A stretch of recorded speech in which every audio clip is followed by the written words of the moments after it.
Watchmans, sono rappresentanti di Musei di Belle Arti di Boston, anche di St. Venice, quindi il pomeriggio di ieri è stato dedicato ai saluti istituzionali ed una stimolante conferenza del Cardinale Ravasi, ricca di riferimenti all'ampia gamma di temi tra arte e teologia.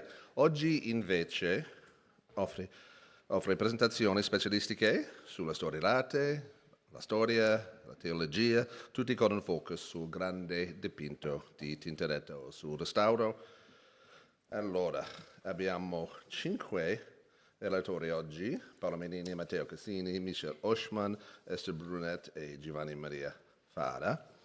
E il primo relatore è Paolo Menini. Faccio un breve biografo. Paolo Menini, storico d'arte, ha diretto i musei di Bassano del Grappa e di Verona e le gallerie dell'Accademia di Venezia nelle diverse sedi, ha seguito restauri, progetti di ricerca, convegni ed esposizioni. Tra le esposizioni, le mostre, qui ricordiamo almeno la mostra su Jacopo Bassano, che ho visto nell'autunno di 92, sì, mi ricordo molto bene. Anche mostre su Pisanello, Mantegna a Verona e il giovane Tintoretto proprio qua a Venezia, alla Galleria dell'Accademia. Quest'ultima ha fatto parte delle iniziative tintorettiane del 2018. Paola è autrice della monografia su Tintoretto dell'Enciclopedia Italiana, uscita nel 2020. È anche presidente dell'Associazione dei Comitati Privati Internazionali per la Salvaguardia di Venezia dal 2018, Honorary Director di St. Venice e recente socia dell'Istituto Veneto di Scienze, Lettere ed Arte, che insieme con la Scuola Gallica di San Rocco è affidato la cura di questo convegno. Paola.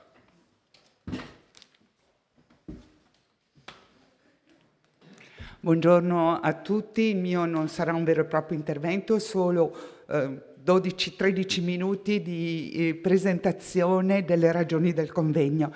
Per chi non fosse stato ieri, ripeto che c'è un duplice rinnovarsi di collaborazioni tra l'Istituto Veneto di Scienze, Lettere e Arti e la Scuola di San Rocco, collaborazione che ha dato vita al convegno di bilancio delle iniziative del 2019, i cui atti sono stati curati da Giuseppe Gullino e Irene Favaretto, e poi nel 23 al convegno su Tintoretto e il paesaggio, i cui atti curati da Martina Frank sono usciti molto di recente e sono molto belli.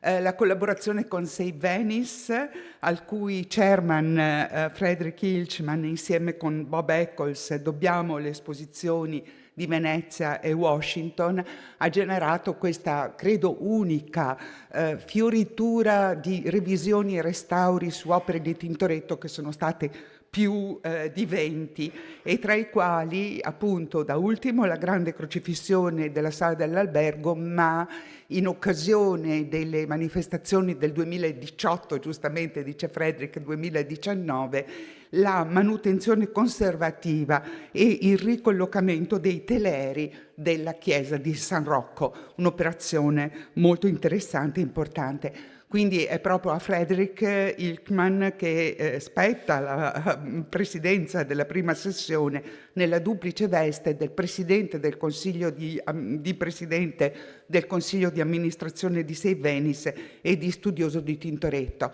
Sono ovviamente onorata della fiducia che la Scuola di San Rocco e l'Istituto Veneto mi hanno onorato affidandomi la cura di questo convegno, con la preziosa collaborazione dei cancellieri Giovanna Palandri, Sebastiano Pedrocco e i membri del comitato scientifico che vorrei ricordare: Maria Agnese Chiari, Muretto Viel, Melissa Con, Irene Favaretto, Francesca Ghedini, Fabrizio Magani, stamattina è impegnato col presidente Mattarella, Gabriele Mattino, Franco Posocco. È stato bello lavorare con loro, con molta calma, molta organizzazione nell'arco di alcuni mesi. Abbiamo pensato ad un convegno agile, questo naturalmente ci ha imposto alcune rinunce. Ci sono tanti importanti studiosi di Tintoretto che avremmo voluto con noi, ma a cui abbiamo forzatamente rinunciato nel nome della brevità che diciamo è tipica anche dei nostri tempi e della sostenibilità. Questo convegno in una sola giornata di fatto, focalizzata sul restauro e sulle novità che essa ha fatto emergere, e quindi abbiamo rinunciato, oltre ad invitare tanti colleghi importanti e titolati, anche al call for papers. Naturalmente però non abbiamo potuto rinunciare a una contestualizzazione esaustiva ma sintetica, ed è stato aperto da questa giornata di festa come ieri, che ha avuto il ruolo di proprio rendimento di grazie, che si è tenuto alla Scuola di San Rocco, e è stata introdotta dagli interventi dei promotori e della soprintendenza, che idealmente dovete immaginare qui con noi oggi, in parte ci sono, e che ha avuto come perno la Lectio Magistralis del Cardinale Ravasi, che ha avuto la umiltà di definire divertissement, alludendo alla radice del termine prolusione, e che naturalmente ci ha portato al grande lessico iconografico dell'Occidente, che è rappresentato dalla Bibbia, ha indicato la via pulcritudinis e ha concluso dicendoci: lasciamoci ferire dall'arte. Devo dire che è stata per tutti noi una situazione molto, molto intensa. Del resto poi, avendo il Cardinale Ravasi seguito da vicino l'elezione del nuovo pontefice, siamo stati fino all'ultimo incerti sulla sua presenza, che però purtroppo, per fortuna, ha potuto esserci.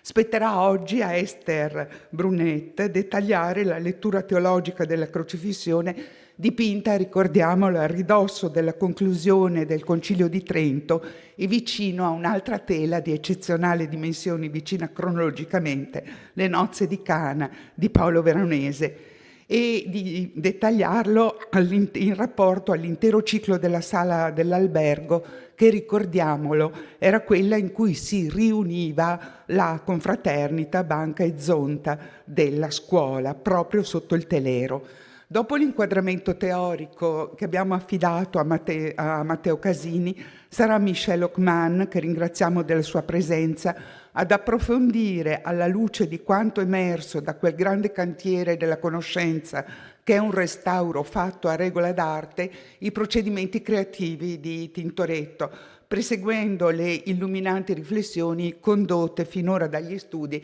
tra i quali brillano proprio quelli di Michel Hockmann.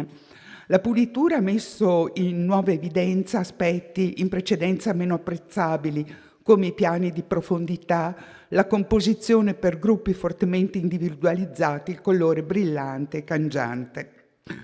Nonostante il primo lavoro di Tintoretto per San Rocco, il San Rocco risale agli Appestati, sulla parete destra del presbiterio della chiesa, risalga al 1549 e fosse una tela per dimensioni, tema e stile di non minore forza, novità e importanza rispetto al poco precedente e più celebrato Miracolo dello Schiavo. E nonostante quel terreno fosse stato seguito 10 anni dopo dalla piscina probatica come portelle per l'armadio degli argenti fronteggiante quelle dipinte da Pordenone, e solo nel 1564, cioè 15 anni dopo, che Jacopo entra nella scuola di San Rocco. Vi entra d'impeto, di forza, con il San Rocco in gloria al centro del soffitto della sala dell'albergo, la cui avventurosa vicenda è sì raccontata da Vasari, ma è anche testimoniata dalla documentazione d'archivio. E l'11 marzo 1565 viene anche aggregato alla scuola, come gli era stato promesso ai tempi del primo lavoro, e non era in realtà mai avvenuto, proprio per delle contrarietà all'interno della composizione della scuola. A cui Maria Elena Massimi, diversi anni fa, nel 1995, ha dedicato un ampio studio, un numero praticamente monografico di Venezia 500. Intanto diventava guardian grande Girolamo Rota, prevalevano i sostenitori di Jacopo Tintoretto e ciò darà il via alla rapida realizzazione della crocifissione e all'intero ciclo pittorico della scuola.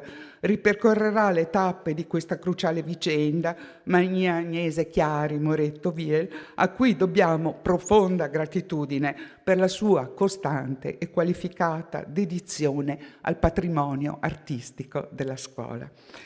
Con la sua impaginazione amplissima, articolata e dinamica, la prospettiva pluricentrica e drammaticamente teatrale in cui il riguardante è quasi obbligato a entrare, muovendosi con lo sguardo da un punto all'altro dello spazio, la crocifissione non è un tour de force solo per il suo autore, ma anche per quanti, a partire da Agostino Carracci sullo scorcio degli anni '80 del Cinquecento, divulgheranno quel testo, che diventerà un caposaldo della diffusione della pittura veneziana e della sua influenza in Europa.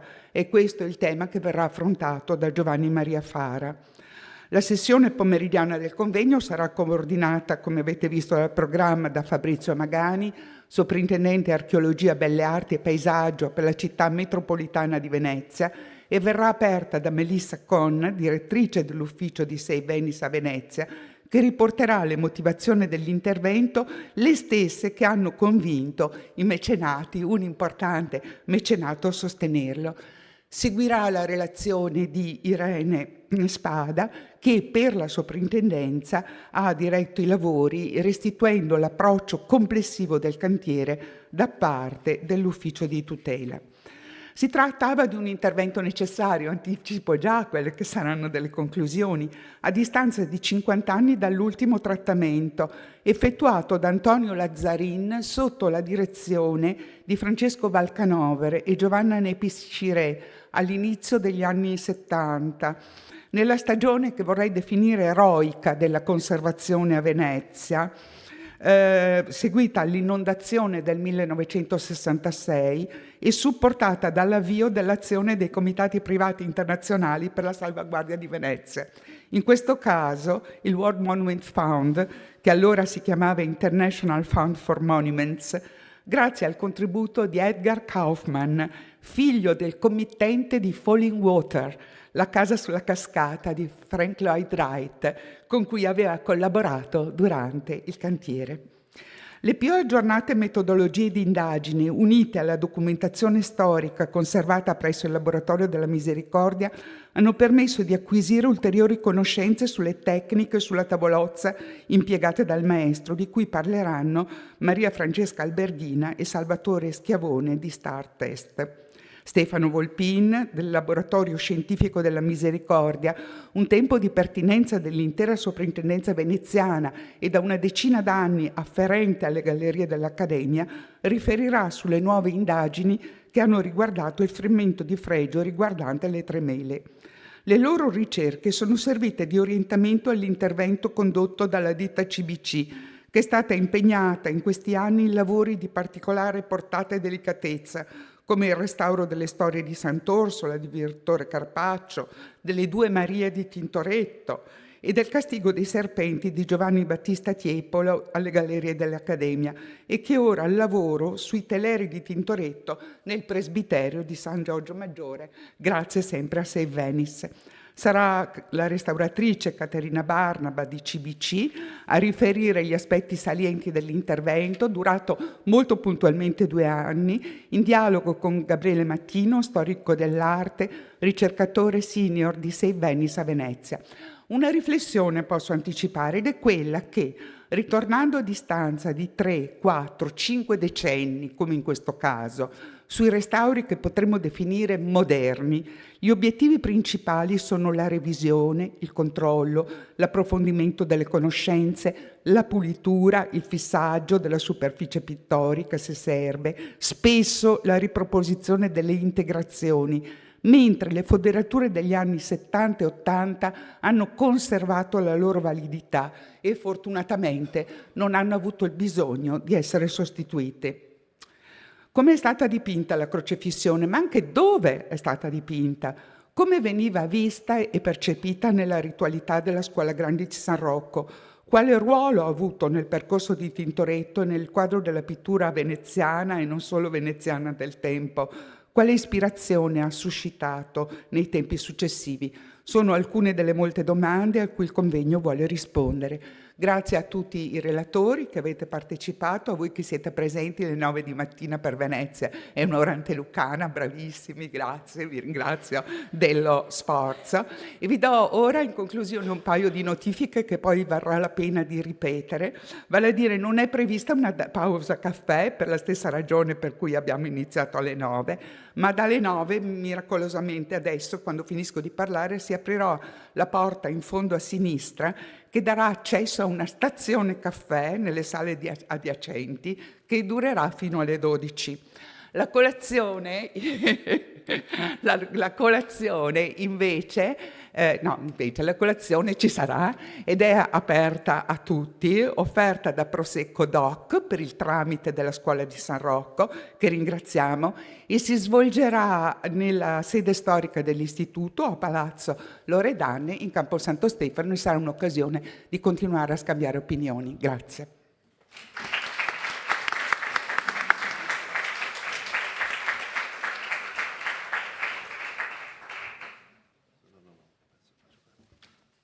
Grazie Paolo. Allora, il nostro prossimo oratore è Matteo Casini, lecturer all'University of Massachusetts di Boston. Matteo Casini è un esperto di storia rinascimentale e barocca, con particolare attenzione a Venezia e Firenze. Ha svolto attività di ricerca didattica in diverse città, tra le quali Venezia, Firenze, Londra, Washington, Padova, Los Angeles e Princeton. Le sue pubblicazioni comprendono articoli sulla storia veneziana, fiorentina ed europea, oltre a volumi I gesti di principe e la festa politica Firenze-Venezia in età rinascimentale, Marsilio, Venezia, 1996. Il suo nuovo libro, L'Europa a Venezia, compagni di giovani aristocratici nel primo Rinascimento, sarà prossimamente pubblicato dalla Fondazione Benetton Studi e Ricerche. Matteo Casini.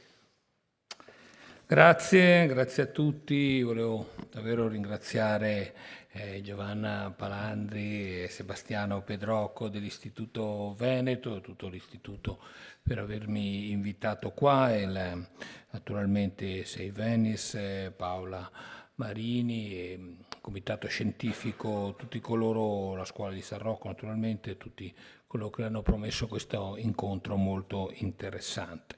Rispetto alla presentazione del convegno, già da tempo mi ero deciso di fare un intervento molto più mirato attorno al quadro da grande crocifissione. Temo che deluderò un po' Paola Marini, perché di teoria ce ne sarà molto poca e sarà invece molta concretezza storica, in parte anche drammatica. Come vedremo, però forse invece verso la fine cercherò di rispondere a una delle tue questioni sulla ritualità. Adesso, ecco, di quello invece ne parlerò, ecco, in modo anche quello però temo un po' poco teorico.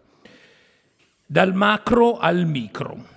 Ecco, il mio nuovo titolo quindi rispetto al programma è 1540-1570, Venezia, la scuola di San Rocco e la crocifissione. Dal macro al micro. In riferimento all'oggetto del nostro convegno, presenterò alcune linee delle vicende storiche del periodo che precede e conduce alla realizzazione dell'opera di Tintoretto nel 1565, concentrandomi appunto fra 1540 e 1570. Un periodo in cui Venezia ha ancora un forte peso economico e politico internazionale e giunge all'apice della sua popolazione con quasi 170.000 abitanti.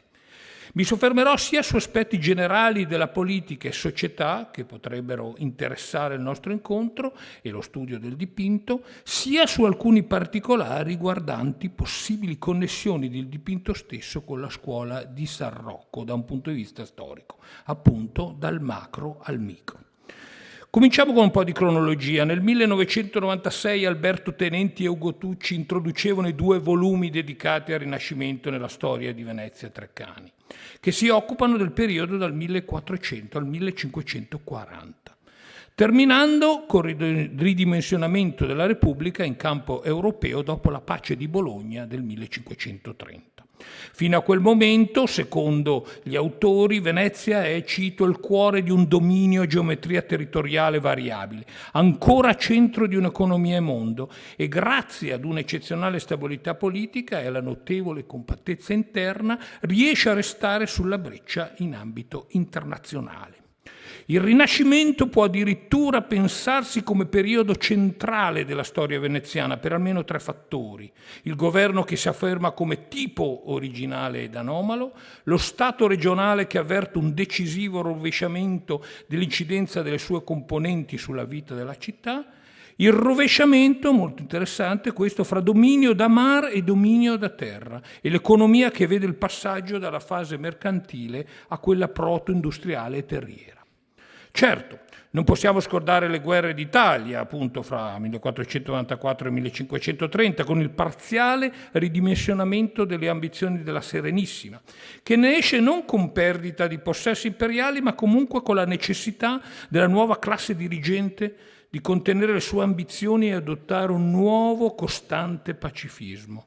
Ci ha insegnato così Gaetano Cozzi.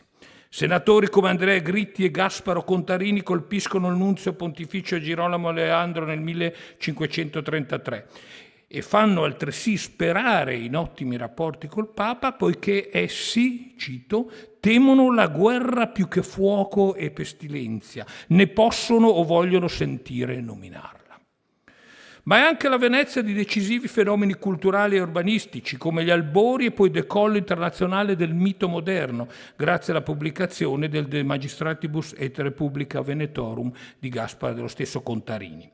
O come la grande, naturalmente, Renovatio Urbis del doge Andrea Gritti, che nell'arco di una cronologia che si estende ben oltre gli anni 30, solo la Libreria Marciana sarà terminata attorno al 1560, regala l'area marciana alla novella, seppur parziale struttura che ancora oggi ammiriamo.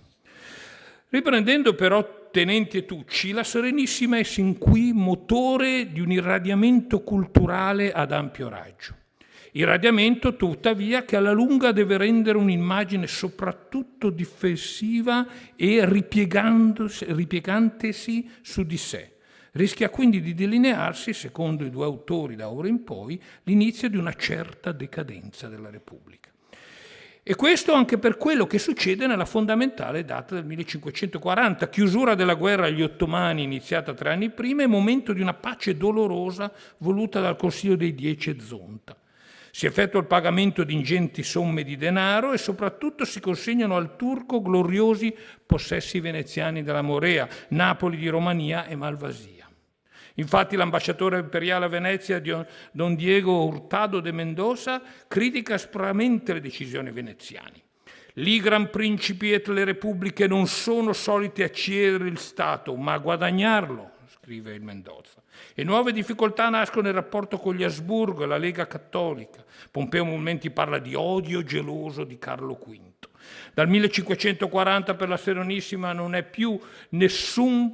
più nessun vero e proprio imprevisto ed altresì più nessuna vera prospettiva di cambiamento, dicono Tucci e Tenenti. E anche Gaetano Cozzi ricorda come la pace di Cateau-Cambrésis del 1559 contribuisca a restringere la libertà d'azione della Serenissima. Nel frattempo, come ha scritto Fernand Braudel, l'unione di papato e Spagna consente la sauvegarde du cattolicisme et de l'Église e insieme il trionfo della Controriforma, con notevoli conseguenze per la Repubblica. Tuttavia, vediamo anche un aspetti positivi, Domenico Sella e altri autori economisti vedono invece una ripresa economica nel periodo di pace dopo la guerra al turco. È ottimista pure un notevole protagonista contemporaneo, il vescovo di Verona Agostino Valier. Egli conferma la pace del 1540 come episodio cruciale, sorta di spartiacque fra 2 modi di governare, annota il Cozzi. Ma pur condannando l'iniziativa del Consiglio dei 10, conclude cito sempre Cozzi, che i risultati della pace ottenuta si riveleranno presto tali e tanti, il rifiorire straordinario appunto della vita e dell'economia veneziane, che anche chi allora si era sentito leso profondamente nella sua dignità, nell'idea orgogliosa di Venezia e della sua grandezza, aveva finito per convincersi che tutto era stato fatto per il meglio. Allora continuiamo su questo tema della pace e del rapporto con Roma, entriamo nel rapporto con Roma.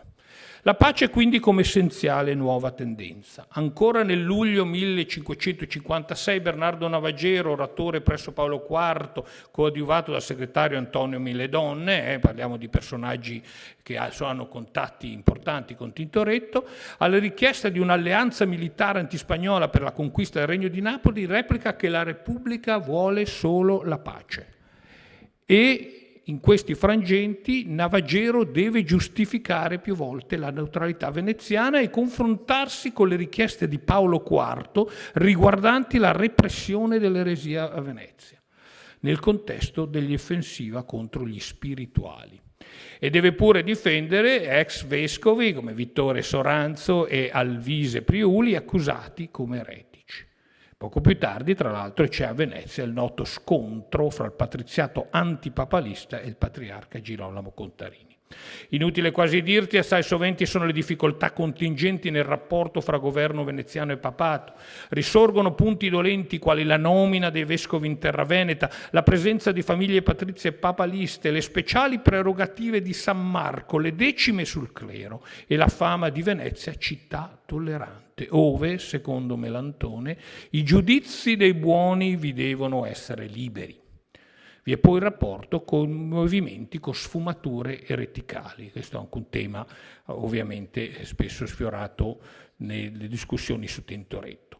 Aldo Stella ci ha mostrato come Venezia ci sia mostrata ricettiva della dottrina di Martin Lutero, adattandola al sentire e alle esigenze locali, e come gruppi eterodossi si siano allargati, provocando la reazione delle autorità civili e religiose. Paolo Prodi aggiunge che sulla spinta della sua vivacità spirituale Venezia è negli anni 30 il principale centro di attrazione per tutti i movimenti di rinnovamento religioso ed ecclesiali che erano maturati nei decenni precedenti nel cattolicesimo italiano e non soltanto italiano. E come sappiamo, fino agli anni 50, alcuni protagonisti europei hanno fiducia nella Repubblica di Venezia come possibile protagonista di una riforma del papato. Però, sempre secondo Prodi, questo progetto riformatore si è infranto in fretta e si è passati dall'età delle speranze all'età dell'inquietudine. Dagli anni 40 cresce una relativa quiescenza del governo veneziano, voluta e gestita in particolare dal Consiglio dei Dieci, verso il potere romano. Nella lotta all'eresia, per esempio, con l'accettazione della Santa Inquisizione, seppur moderata dai Tre Savi all'eresia. Nel settore dei libri proibiti, con roghi in San Marco e Rialto dal 1548, anche uno di Talmud in San Marco nel 1553. E poi la finale accettazione dell'indice romano nel 1564 e nella possibile ingerenza del potere papale in ambito ecclesiastico locale, col permesso alla pubblicazione della bolla in Cena Domini. E difatti Giuseppe Gollino parla di rapporti buoni che si hanno ora tra Venezia e Roma, anche, tra l'altro, riferendosi al Concilio di Trento, che si sta svolgendo in questo periodo, come sappiamo. I vescovi veneziani, non molti a dire il vero, si allineano quasi sempre al partito papale e si adoperano in conformità, cito da Gollino, dei desideri della Santa Sede per un rapido procedere dei lavori. E i rappresentanti laici della Repubblica, Matteo Dandolo e il futuro doge Niccolò da Ponte, inviati solo nell'ultima fase, mantengono una politica conciliante, anche quando i Dieci tentano un intervento finale contro alcuni decreti del Concilio. Non a caso la Repubblica è la prima fra le potenze europee che pubblica i decreti tridentini l'8 ottobre 1564. Ma da questo quadro nel punto internazionale, che però abbiamo toccato al Concilio di Trento, e naturalmente ritornerà più tardi, cominciamo a entrare a Venezia con la cultura e società. I forti rischi di una certa penetrazione romana non impediscono tuttavia alla cultura lagonare di proliferare. Fra i personaggi patrizi di spicco, alcuni vicini al Tintoretto, vi sono, oltre ai citati Agostino Valiere e Bernardo Navager, Daniele Francesco Barbaro, Alvise Corner, Giovanni Gromani, Federico Contarini, Giovanni Paolo Corner e, leggermente più tardi, naturalmente, il Paolo Paruta. Fra questi è diffusa in particolare, a seguito della ventata umanistica, la costosa passione per i cimeli dell'antichità.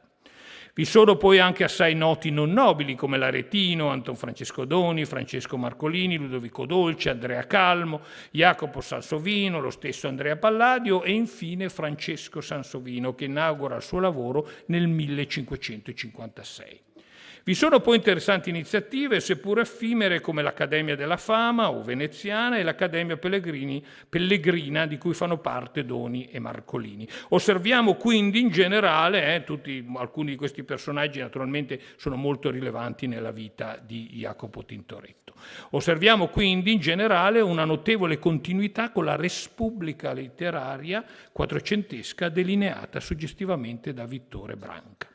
Tuttavia, per venire alla società, dobbiamo ricordarci che i nuovi scenari politici e demografici provocano scosse perturbatrici di vecchi equilibri all'interno della Repubblica di San Marco e della sua leadership.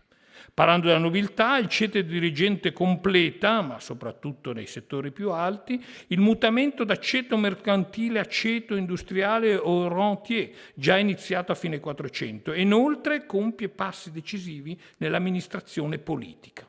La crisi esterna dei primi decenni del XVI secolo deve indurre un mutamento severo di identità e strategia.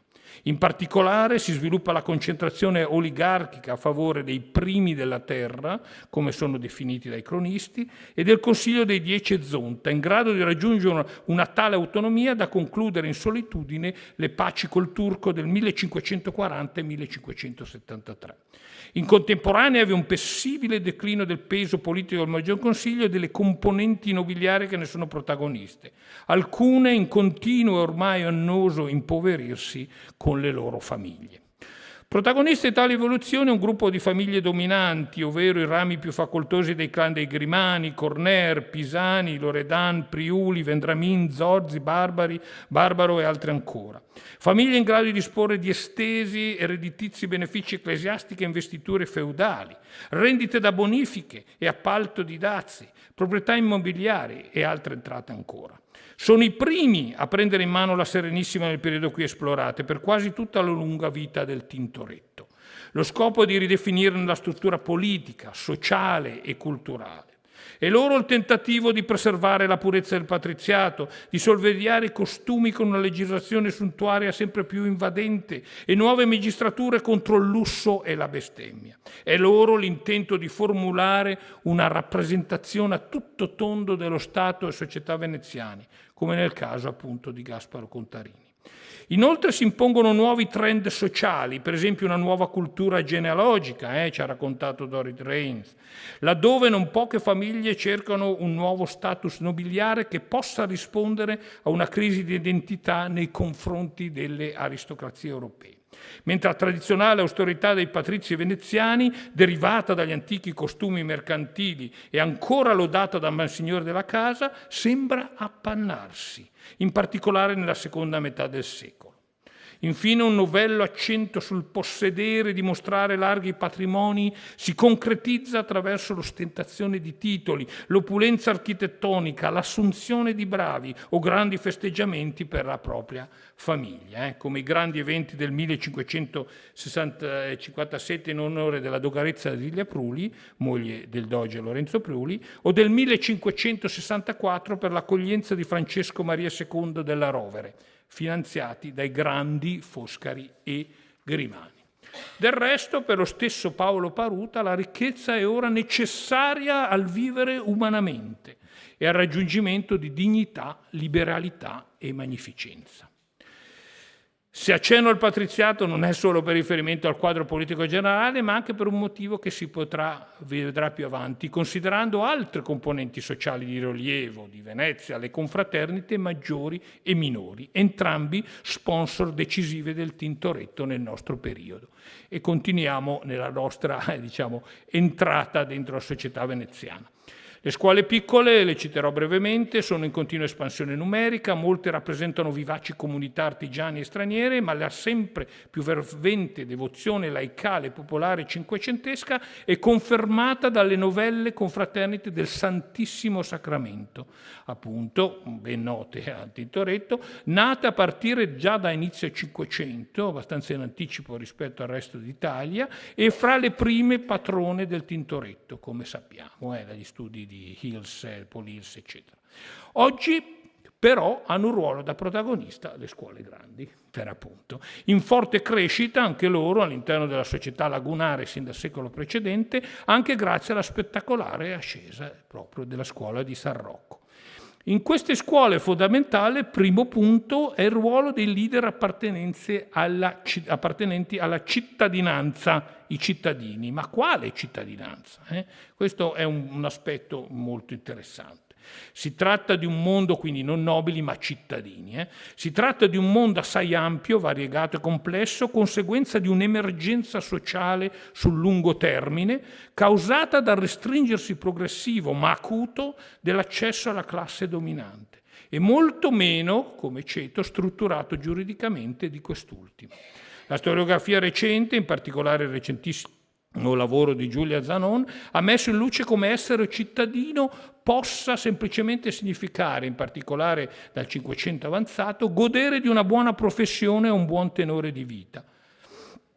Comunque la crema della categoria sono i celeberrimi ormai cittadini originari che proprio in questi decenni, cioè nel 1569, ottengono dal governo nobiliare una sorta di serrata, poiché per essere riconosciuti tali si impongono ben 3 generazioni di nascita veneziana e altre precise qualità.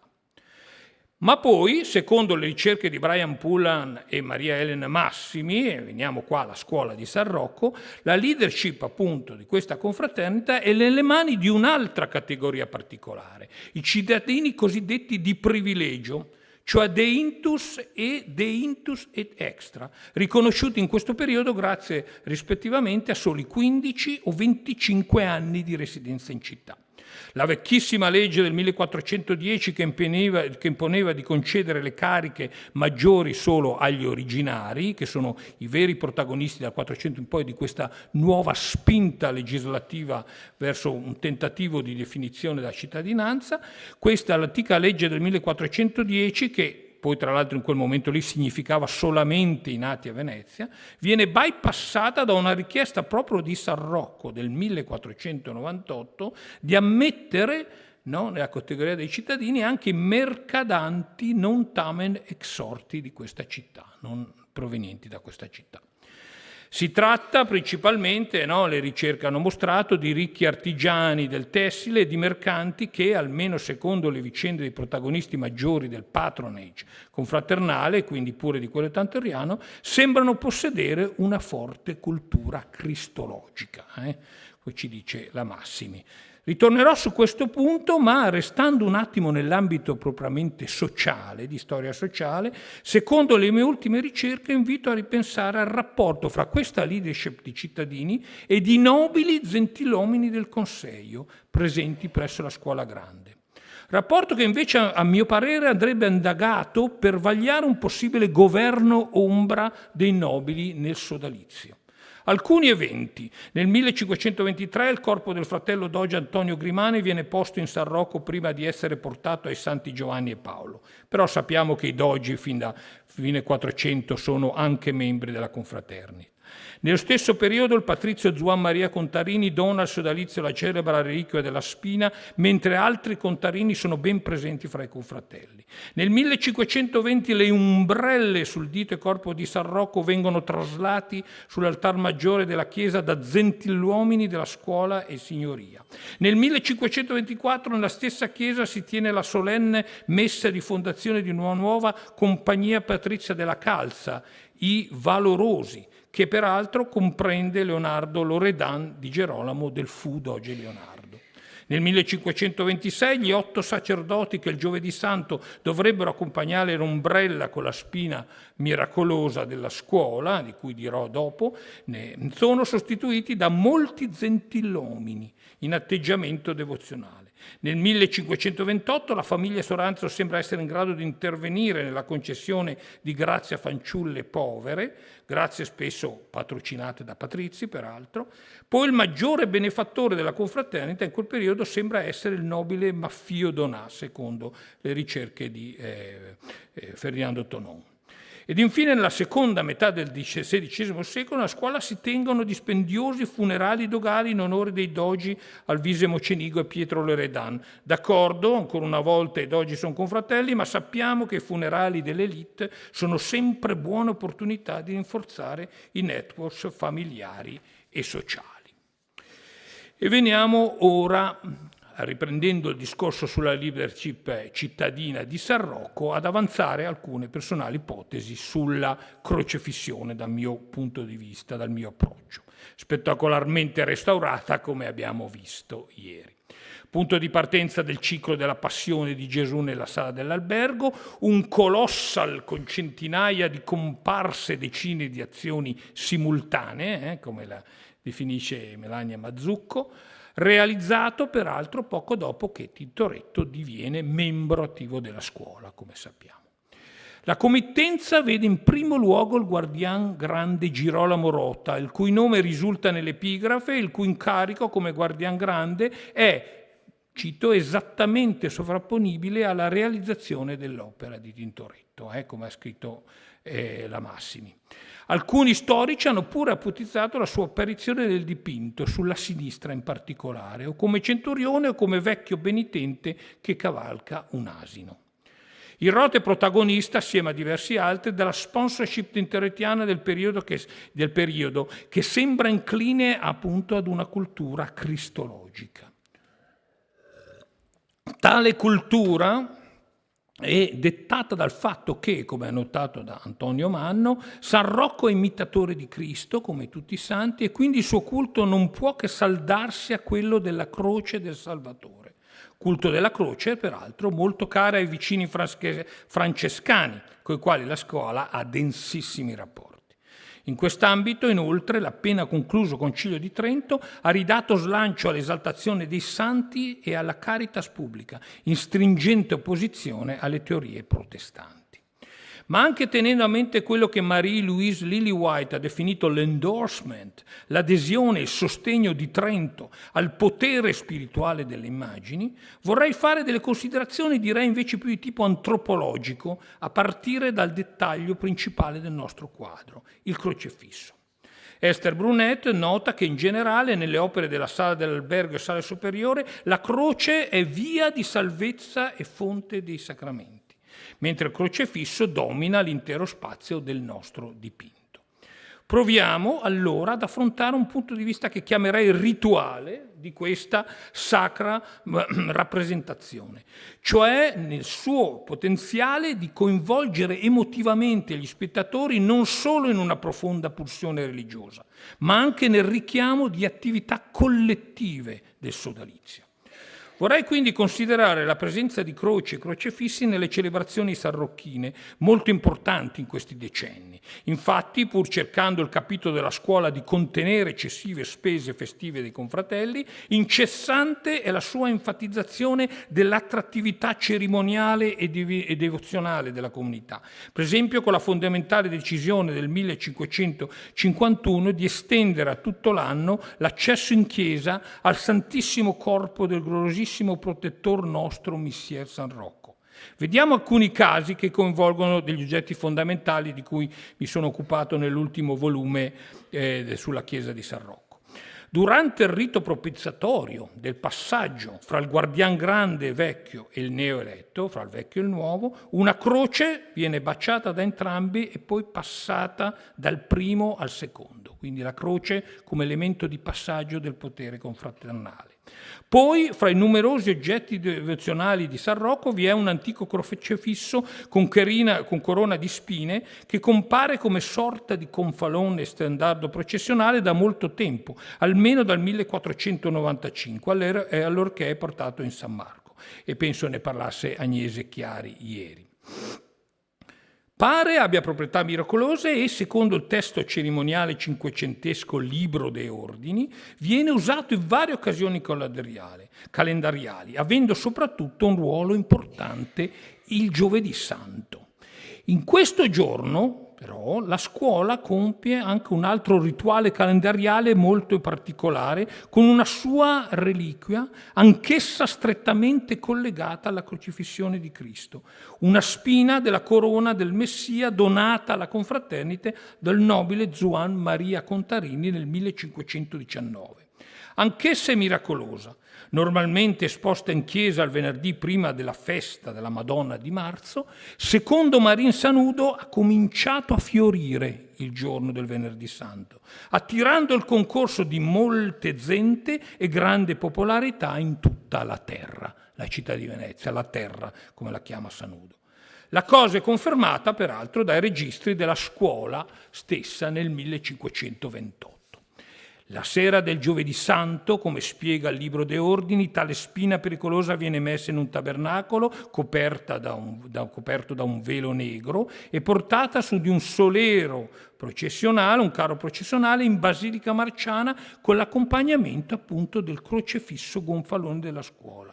Il solero è sorretto da 12 sacerdoti, ma a volte da patrizi, come abbiamo visto, e procede sotto uno speciale ombrello sostenuto a sua volta da 4 confratelli. Dopo aver compiuto un giro in piazza, in basilica il tabernacolo viene scoperto alla visione dei fedeli assieme al crocefisso, al quale il guardian grande bacia i piedi. Sono atti cruciali operati dai confratelli, atti di celebrazione collettiva che aiutano a scoprire il divino nel mondo terreno, in oggetti a loro vicini, nel portare Dio nella quotidianità, come avrebbe scritto lo storico Richard Trexler.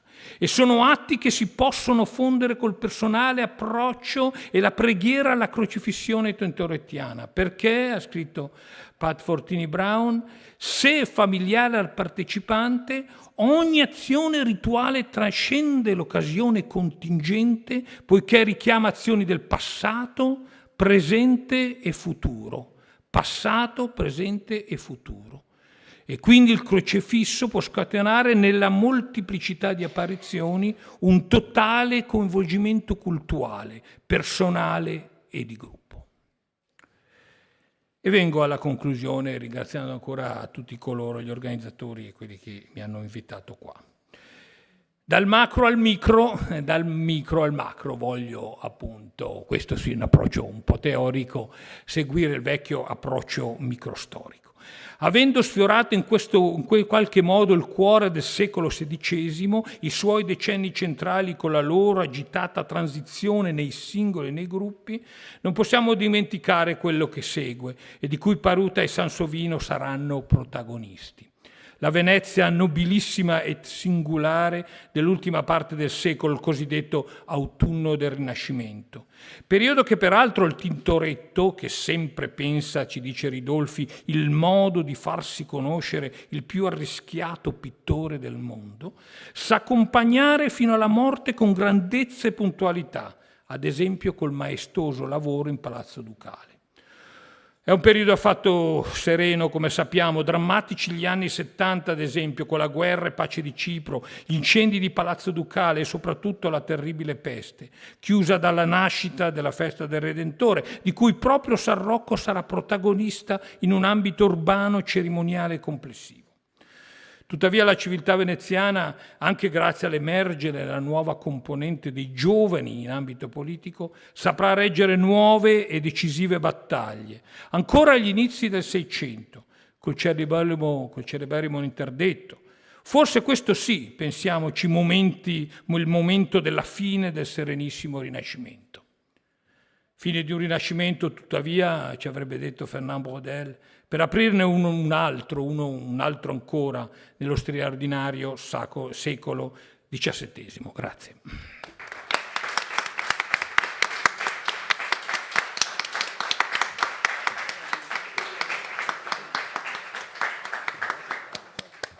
Grazie Matteo. Allora, il nostro prossimo relatore è Michel Ochsman.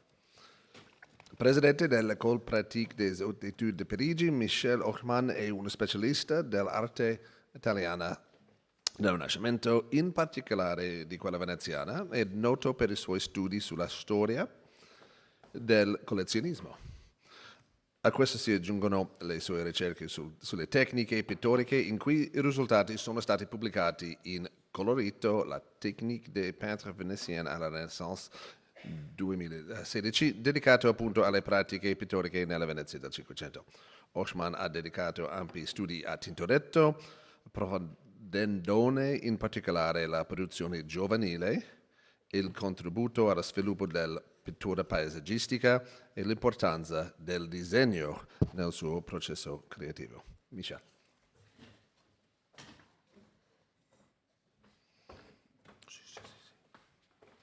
Grazie Frederic, e grazie a Paola e agli organizzatori del convegno di avermi invitato in questa occasione.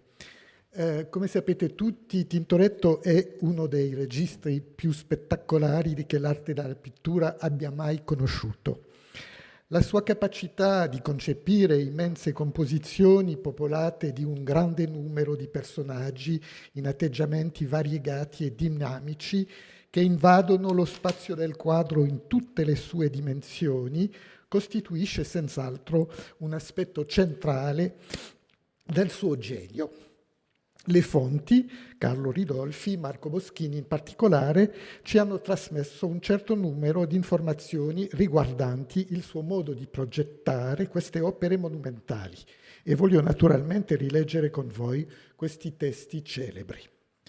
Mi piacerebbe anche tornare su quell'argomento basandomi sulla documentazione esistente, i disegni del pittore, ma anche quello che ci dicono le sue stesse opere e che hanno rilevato i restauri e gli esami scientifici.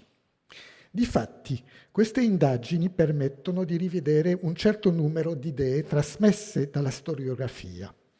Bisogna anche interrogare in proposito tutta la tradizione di quello che possiamo chiamare la pittura monumentale, le opere di grandi dimensioni. I problemi pratici che si pongono per gli affreschi e per le decorazioni murali sono paragonabili a quelli che si pongono anche per quei grandi teleri ai quali appartiene la crocifissione. Qual è la parte devoluta al disegno, ai modelli e alla progettazione preliminare e qual è la parte concessa all'improvvisazione, ma anche al lavoro sulla tela stessa? Qual è il ruolo affidato ai collaboratori in questi immensi cantieri? E come faceva il maestro per trasmettere loro le sue indicazioni? Il restauro della grande crocifissione di San Rocco è indubbiamente un'eccellente occasione per tornare su alcune di queste domande. Come lo sapete, Carlo Ridolfi e Marco Boschini hanno spiegato in dettaglio come Tintoretto, secondo loro, preparava le sue composizioni. Conoscete tutti il paragrafo delle meraviglie dell'arte riguardante i piccoli modelli di cera che Tintoretto vestiva, cito, di cenci per studiare il loro drappeggio, e cito ancora, ricercandone accuratamente con le pieghe dei pani le parti delle membra. E poi metteva queste piccole figure in picciole case e prospettive composte di asse e di cartone, studiando anche l'illuminazione dell'insieme. John Marchari ha recentemente messo in dubbio questo testo famoso, affermando che si trattava di quello che chiama una formula letteraria, malgrado la frequenza con la quale questo passaggio è stato citato negli ultimi 4 secoli. Secondo Marchari, il famoso disegno di Berlino, che vedete, preparatorio per il Marte e Venere di Monaco, non è, contrariamente a quanto spesso affermato, una dimostrazione pienamente convincente dell'utilizzo che Tintoretto faceva di questi modellini e di queste scatole prospettiche. E, anche se così fosse, secondo Marciari, si tratta di un'opera giovanile. Ma sembra assurdo supporre che un artista maturo e molto impegnato come Tintoretto potesse usare una tale costruzione per tutte le sue tele. Sarebbe per lo più impossibile immaginare che le sue opere monumentali, alla Madonna dell'Orto o a Palazzo Ducale o a San Rocco, con teleri e soffitti ripieni di figure, potessero essere state concepite con questo procedimento. John Marciari aggiunge che se veramente Tintoretto studiasse i drapeggi su piccole figurette di cera, uno si spiegherebbe difficilmente perché la grande maggioranza dei suoi studi di figure raffigurano dei nudi senza paneggi. Inoltre, non si può pensare che un pittore così attento all'anatomia e al suo potere espressivo si servisse di queste figurine come modelli. Tuttavia, da parte mia, non sono d'accordo con Marciari per considerare che Ridolfi si sia inventato tutto. Sappiamo che le fonti indicano che diversi altri pittori utilizzavano lo stesso tipo di procedimenti, come Federico Barocci, che, secondo Bellori, si serviva anche lui di modelli di cera e di creta che, cito Bellori, vestiva a modo suo.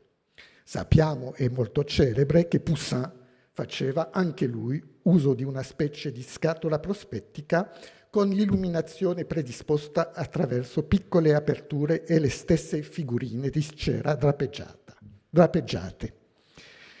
In un trattato di Marin Le Bourgeois, un pittore francese molto secondario dell'inizio del Seicento, che è stato pubblicato abbastanza recentemente, troviamo anche la descrizione di un simile tipo di attrezzo, a conferma di quanto era diffuso nelle botteghe di tutta l'Europa, il che rende ancora più verosimili le indicazioni date da Ridolfi in proposito. Possiamo anche andare molto più oltre dal punto di vista cronologico. Penso, per esempio, il paragone è già stato proposto da Ana González. Penso quindi a un pittore decoratore del Novecento che fu anche molto ispirato da Tintoretto, cioè José María Sert, che anche lui si dedicò a dipingere delle composizioni monumentali con alcune tele di più di 6.000 metri quadri.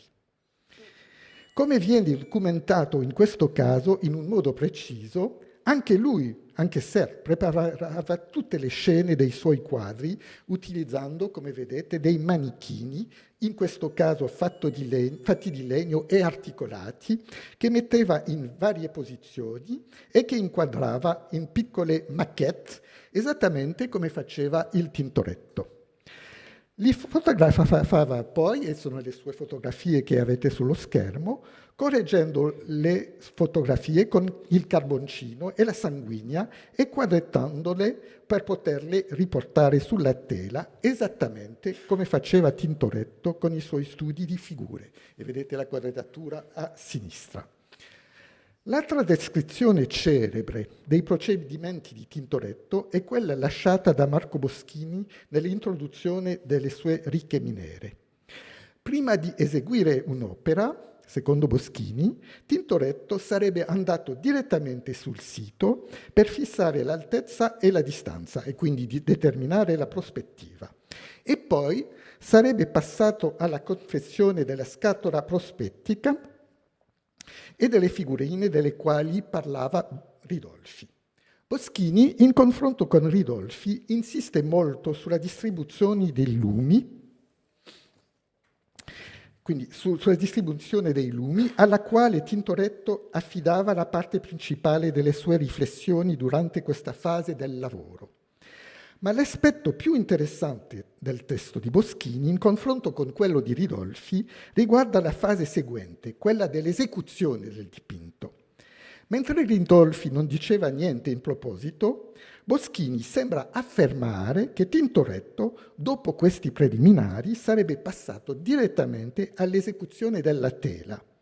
Lo studio preparatorio si limiterebbe quindi alla costruzione della piccola scatola prospettica senza passaggio per la carta e per il disegno, come invece era il caso con Poussin. E vedete il testo, quando poi aveva stabilita questa importante distribuzione dei lumi e delle ombre, abbozzava il quadro tutto di chiaro-oscuro, avendo sempre oggetto principale il concertare tutta la massa come si è detto. Il pittore non userebbe dunque nessuna forma di modello grafico o di disegno di composizione e concepirebbe tutto direttamente sul supporto.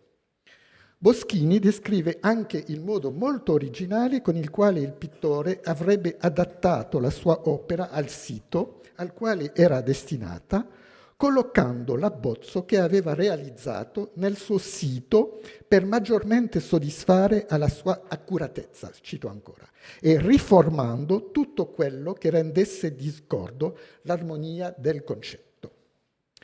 Questi testi di Boschini e di Ridolfi hanno veramente plasmato le idee di molti storici dell'arte che hanno cercato di spiegare come Tintoretto lavorava. Difatti, molti elementi sembrano corroborarli. Innanzitutto, come sapete, si conosce solo un numero molto ristretto di studi di composizione del pittore, in quanto la stragrande maggioranza dei disegni preparatori che ci ha lasciato sono degli studi per figure singole, in generale disegnate nude.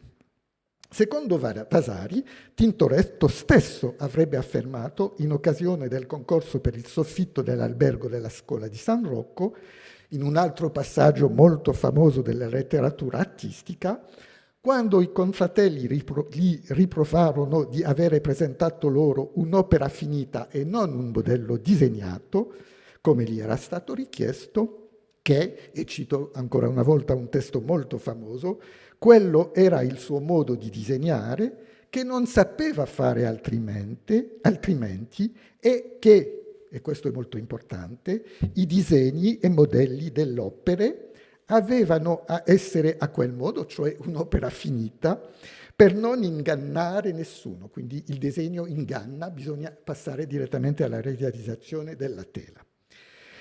Tintoretto quindi avrebbe, secondo molti, preparato le sue composizioni direttamente sulla tela, ispirandosi a quello che vedeva nelle sue scatole prospettiche, inserendo poi nel quadro prospettico generale abbozzato da lui sulla tela le figure che aveva concepito prima sulla carta. Ho evocato il trattato di Marin-le-Bourgeois, questo pittore francese dell'inizio del Seicento, che usava anche lui, come ho detto, una scatola prospettica. E nel caso di Marin-le-Bourgeois, chiaramente il pittore traspone difatti direttamente sulla tela quello che vedeva in questo piccolo modellino. Nel caso di Tintoretto è anche un po' il procedimento, difatti, che si vede in certe sue opere e particolarmente che si vede nella riflettografia che vedete sullo schermo del San Giorgio della National Gallery di Londra. Difatti, in questa riflettografia si vede chiaramente che tutto il disegno d'insieme è stato concepito direttamente il disegno soggiacente è stato concepito direttamente sulla tela, senza studio preliminare, e solo la figura della vittima nuda è stata inserita a partire da 2 disegni preparatori quadrettati, come lo dimostra la presenza di una griglia che è servita per il loro trasporto. La prima di queste figure che vedete sulla sinistra in basso è stata poi cancellata e sostituita dall'altra che vedete più in alto, per la quale abbiamo ancora naturalmente il disegno al Louvre che vedete quadrettato e si ritrova la stessa quadratura sulla riflettografia del quadro di Londra.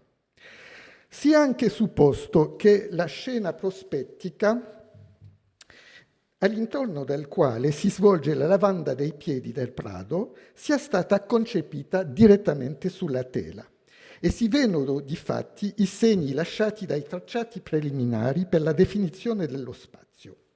Poi, cito Miguel Falomir e Anna González Mozzo che hanno studiato quel quadro, con lo scenario così delineato, inciso e ripassato in nero, Tintoretto dovette appendere la tela alla parete in cui era destinata per verificare la bontà di un disegno così regolare. A questo punto il pittore avrebbe modificato il pavimento cambiando il disegno a scacchi, che era prima stato previsto, che produceva una deformazione ottica troppo importante, con un nuovo pavimento di mattonelle. Anche lì i gruppi di figure sono state inseriti in un secondo tempo e la loro composizione sarebbe stata decisa al momento dell'esecuzione pittorica, forse partendo da disegni di nudi come quelli che conosciamo per altre opere. Cito ancora Falomir e González Mosso. Una volta ottenuto un supporto architettonico ordinato e leggibile, Tintoretto disegnò i personaggi e cominciò a dipingerli, tenendo sempre a mente come sarebbe stata vista l'opera in loco. Ciò spiega, ad esempio, gli aggiustamenti che si vedono in radiografia nella posizione di Cristo e degli Apostoli. E dunque l'inquadramento architettonico che avrebbe determinato la ripartizione delle figure senza bisogno di un disegno sulla carta. Nel caso dei Miracoli di San Marco di Brera, volevo farvi leggere i testi di Falomir e González Mozzo, che ho citato. Quindi. Nel caso dei Miracoli di San Marco a Brera, sappiamo anche che l'architettura è stata dipinta ancora una volta vuota prima di essere riempita dalle figure. In particolare la figura di Tommaso Rangone e quella del portatore di torcia dietro di lui sono state dipinte in un secondo tempo e abbiamo anche conservato il disegno preparatorio, una figura singola ancora una volta, oggi per il portatore di torcia, oggi al British Museum. Anche nel caso del trafugamento del corpo di San Marco dell'Accademia, Tintoretto ha prima disegnato l'architettura e la prospettiva, che ha anche, come nel dipinto del Prado, corretto. Il pavimento si presentava in origine con un disegno a scacchi e anche l'architettura è stata oggetto di pentimenti, probabilmente per adattarla al punto di vista dell'osservatore. Le figure sono, anche in questo caso, state aggiunte dopo che l'architettura è stata completata, con anche in questo caso degli aggiustamenti, in quanto la figura del santo è stata spostata in avanti. Questi vari esempi ci potrebbero dunque fare pensare che le ricostruzioni di Ridolfi e Boschini riflettono veramente il modo di operare di Tintoretto. D'altronde, sappiamo che il problema non si pone solo per Tintoretto. Vasari, in un passaggio molto famoso della vita di Giorgione, aveva già rimproverato ai veneziani di non utilizzare modelli grafici per preparare le loro pitture, e rilego con voi questo altro testo famosissimo. Ma Giorgione non si accorgeva che egli è necessario a chi vuol bene disporre i componimenti e accomodare le invenzioni, che fa bisogno prima in più modi differenti porle in carta, cioè fare modelli disegnati, per vedere come il tutto torna insieme. Conscio sia che l'idea non può vedere né immaginare perfettamente in se stessa le invenzioni se non apre e non mostra il suo concetto agli occhi corporali, che l'aiutino a farne buon giudizio. Quindi Giorgione non avrebbe saputo fare modelli disegnati. Come per altri aspetti, si può fare anche un paragone con Caravaggio, un altro pittore a proposito del quale si sono poste molte domande sull'uso che egli faceva del disegno. Quasi 60 anni fa, lo storico dell'arte Alfred Moir Si chiedeva, in un articolo noto dagli specialisti, Did Caravaggio draw? E l'assenso di disegni noti del pittore rende questa domanda ancora più pungente che nel caso di Tintoretto. Come per Tintoretto, la critica ha molto presto rimproverato a Caravaggio il suo metodo eterodosso. Giulio Mancini, in particolare, diceva che era completamente impossibile dipingere come faceva Caravaggio, direttamente dal naturale, delle composizioni complesse. Per quanto riguarda questo pittore, gli esami scientifici da molti anni cercano di capire il suo metodo e hanno dimostrato che l'uso del disegno, almeno sul supporto, sulla tela, è in realtà molto più esteso di quanto si credeva. Ma molti credono ancora che Caravaggio non faceva uso di studi preparatori sulla carta. E quello in particolare che Keith Christiansen aveva cercato di spiegare in un altro articolo famoso dove rifletteva sulla pratica della pittura col naturale davanti, cioè la pittura naturalista che faceva Caravaggio.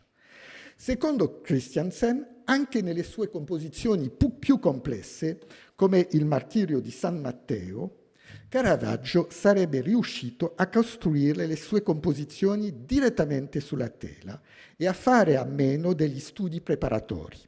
Nel Martirio di San Matteo, difatti, la pittura sarebbe composta da questo gruppo centrale di tre figure che potevano essere dipinte direttamente da modelli viventi che posavano per il pittore e poi estesa progressivamente agli altri gruppi, facendo posare altri modelli in un modo, per così dire, additivo. Ma si può veramente immaginare questo tipo di improvvisazione anche per Tintoretto? In questo caso le cose sono ancora più complesse, se posso dire, che nel caso di Caravaggio. C'è prima di tutto il problema delle dimensioni di molte delle sue opere, come la Crocifissione di San Rocco. Tintoretto è l'esempio più spettacolare di questa corsa verso il gigantismo che segna la pittura veneziana durante tutto il Cinquecento e che si conclude in una certa maniera con il Paradiso del Maggior Consiglio. È concepibile che si possa dipingere opere così colossali direttamente sulla tela senza ricorrere prima ad uno o a più modelli.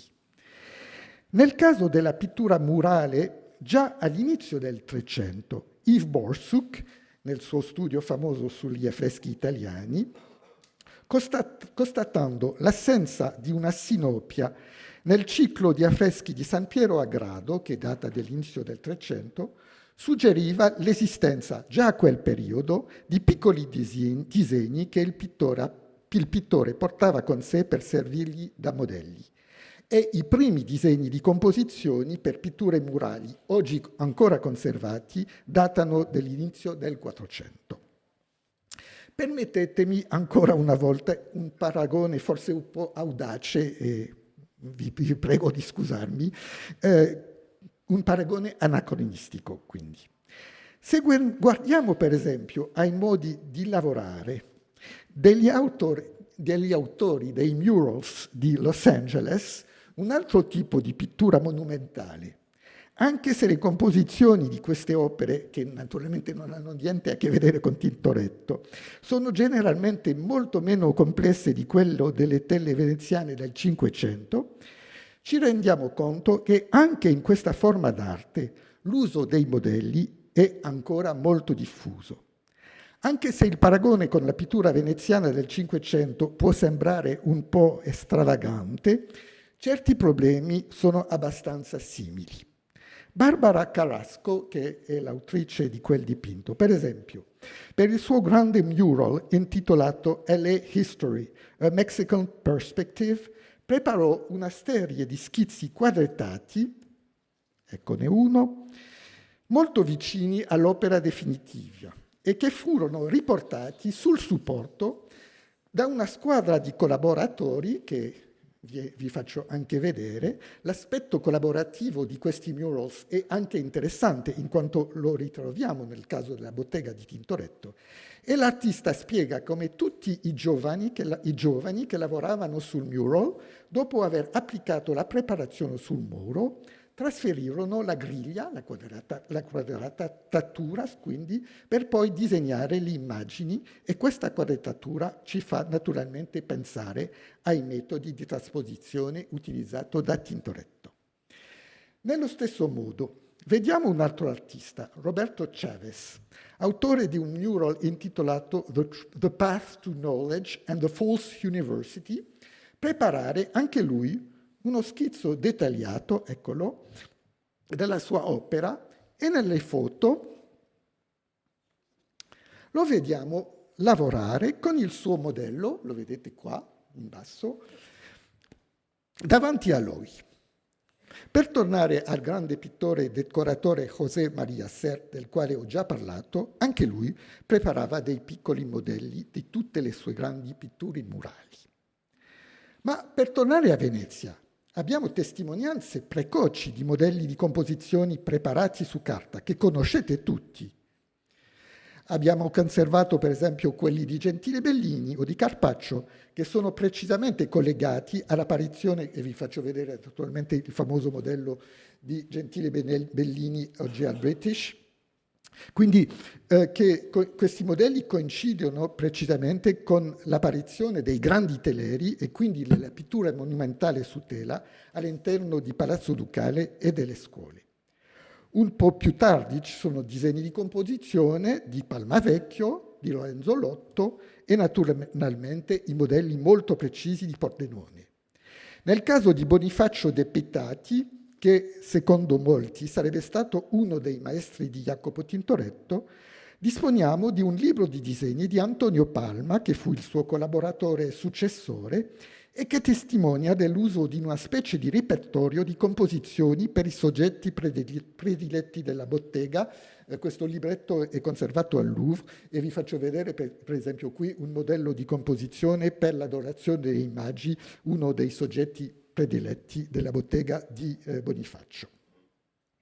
Anche Paolo Veronese preparava le sue opere adottando quasi tutti i tipi di disegni descritti da Vasari, dai primi schizzi ai modelli dettagliati sulla carta, con un aspetto sistematico talvolta abbastanza vicino a quello che si trova in Italia centrale. L'inventario della Casa Cagliari nel Seicento segnala ancora un numero considerevole di questi modelli, dei quali conosciamo ancora esempi ammirevoli, come il famoso modello per il Trionfo di Venezia della Sala del Maggior Consiglio che vedete qui.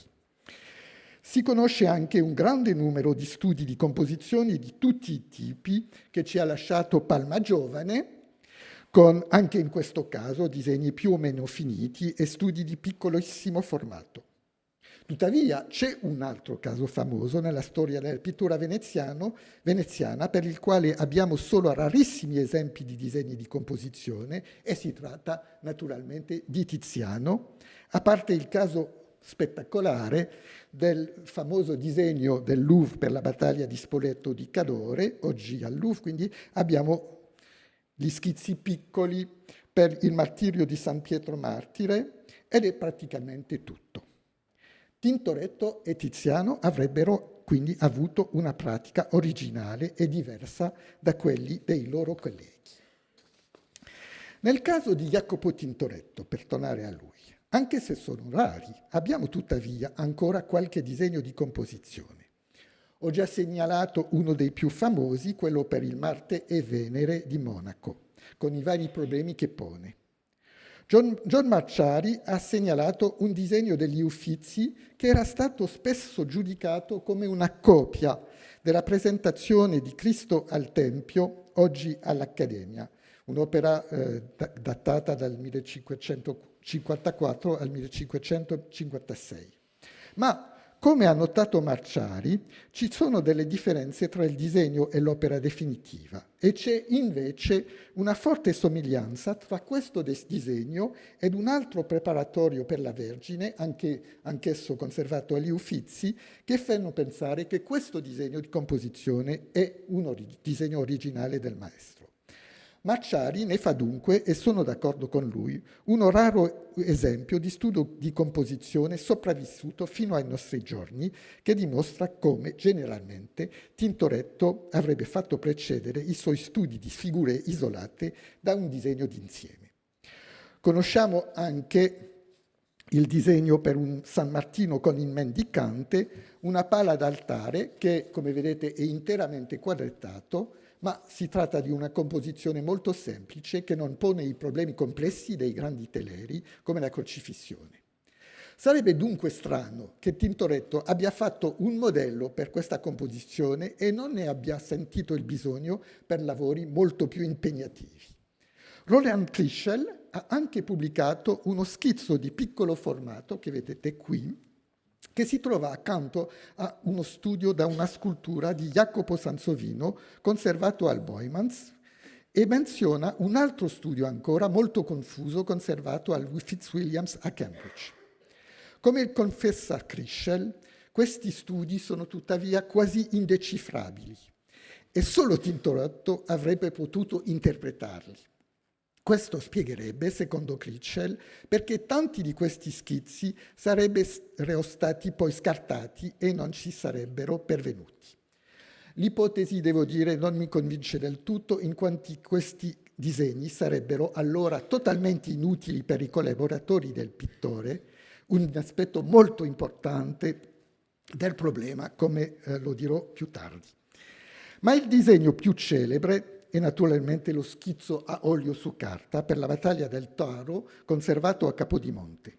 Come le ho detto più volte, questo disegno dimostra pienamente la capacità eccezionale di Tintoretto per progettare sulla carta in un modo sintetico ed efficace le sue composizioni, inaugurando un metodo che sarà poi sistematicamente seguito da suo figlio Domenico. In questo caso vediamo anche come lo schizzo d'insieme si può articolare con i disegni per le figure singole secondo un procedimento conforme a quello che succede in gran parte delle botteghe del tempo, perché abbiamo più disegni di figure singole derivate o precedente questo disegno d'insieme. Ancora una volta, può darsi che nella prima parte della sua carriera, quando c'erano poche figure da integrare nelle sue composizioni, Tintoretto abbia improvvisato la costruzione delle sue opere direttamente sulla tela.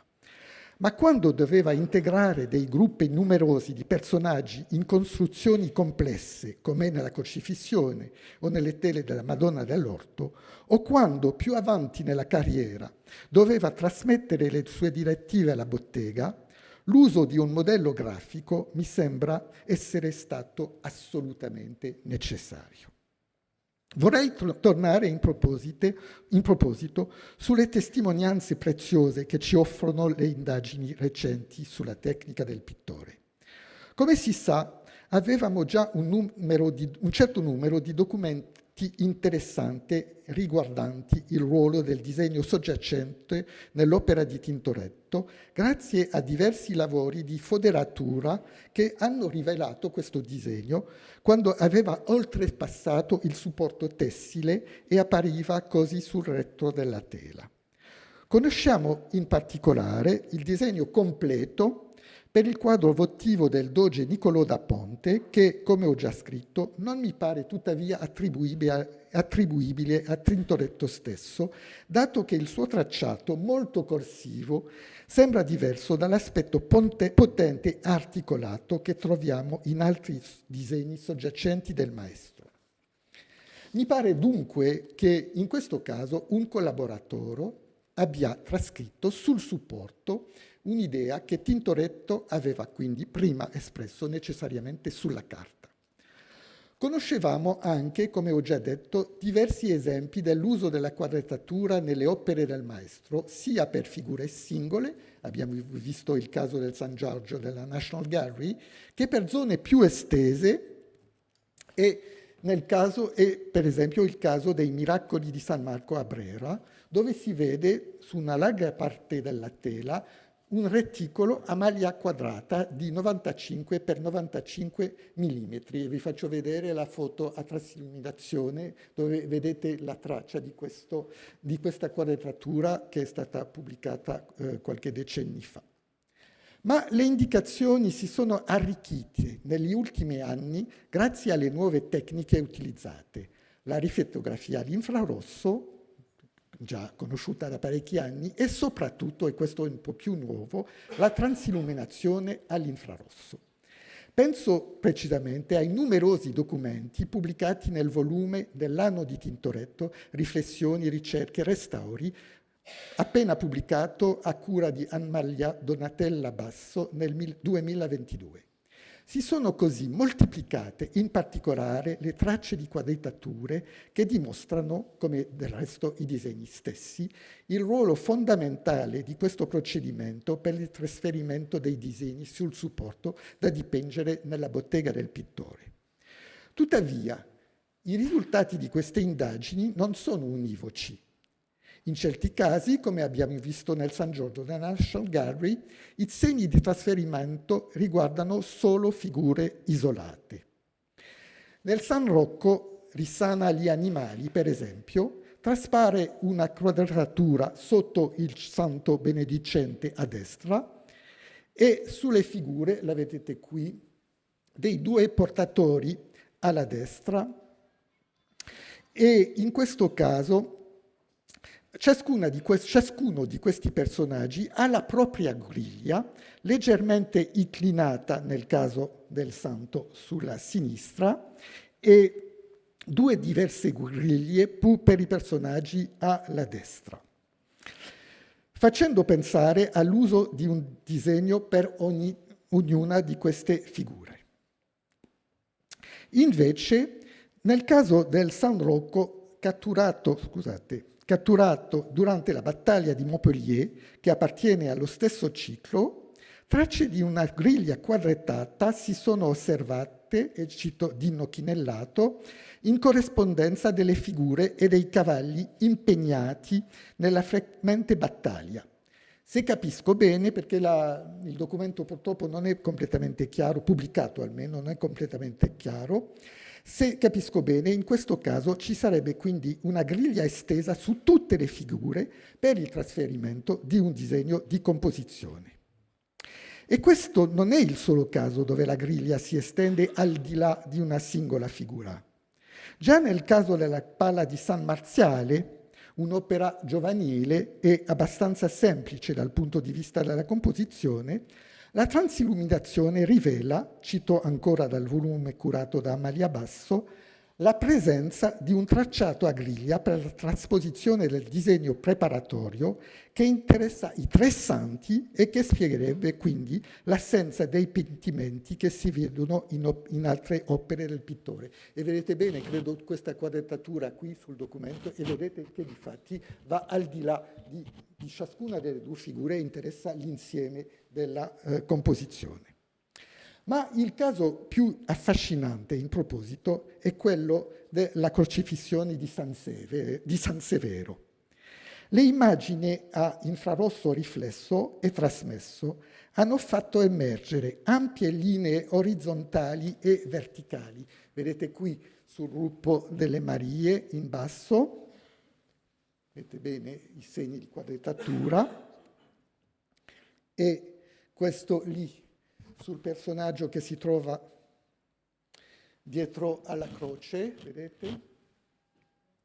E lì veramente si vedono benissimo i segni della quadratura. Quindi queste ampie linee orizzontali e verticali tracciate ortogonalmente. Queste tracce sono parziali, ma se vengono prolungate emerge questa volta, e vi faccio vedere qui la ricostruzione fatta dagli autori dello studio, emerge la possibilità di una griglia che si sarebbe estesa su tutta la tela. Gli autori di questo studio sembrano un po' incerti, in quanto sottolineano l'aspetto inconsueto di una tale griglia, in quanto l'unico caso paragonabile da loro conosciuto è quello che si è potuto osservare sui miracoli di San Marco a Brera e che vi ho già fatto vedere. Ma le ultime ricerche, come abbiamo visto, hanno rivelato altri casi simili, per esempio nella Pala di San Marziale. Sono curioso di scoprire quello che hanno mostrato le indagini sulla crocifissione di San Rocco, ma mi sembra già che questi elementi dimostrano come Tintoretto preparava non solo dei disegni di figure isolate, ma anche dei modelli grafici dell'intera composizione. D'altronde, lo dico ancora una volta, non si può capire come avrebbe potuto fare altrimenti per le sue tele monumentali, in particolare alla fine della sua carriera, dove lasciava in gran parte l'esecuzione ai suoi collaboratori. Per il trionfo del doge Niccolò da Ponte, per esempio, o per la cena di San Giorgio Maggiore, dove l'invenzione spaziale, l'arditezza dell'uso della prospettiva, ma anche e soprattutto nel caso del Terrero di San Giorgio, la tessitura dei gruppi di figure testimoniano dell'invenzione del maestro. Non si conoscono idee così spettacolari nel catalogo di Domenico Tintoretto. Ma, come sappiamo, in queste ultime opere, il maestro stesso non è quasi intervenuto di persona, e bisogna dunque spiegare come abbia potuto trasmettere le sue istruzioni. Se mi permettete di tornare sul paragone anacronistico che ho già proposto, anche i murals di Los Angeles erano opere collaborative e per questo necessitavano, come ho detto, l'uso di un modello grafico. Non si può pensare che Tintoretto abbia potuto seguire una via diversa e sono sicuro che altri esami scientifici, forse quelli stessi che ci saranno presentati in occasione di questo convegno, confermeranno l'esistenza di modelli di composizione oggi scomparsi, ma dei quali i disegni soggiacenti offrono chiare testimonianze. Grazie.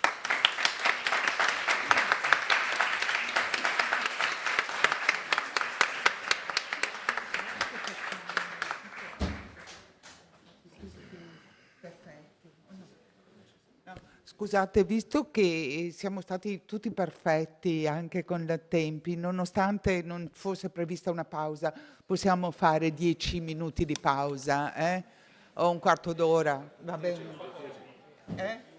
10 minuti, 10 minuti. Va bene, no?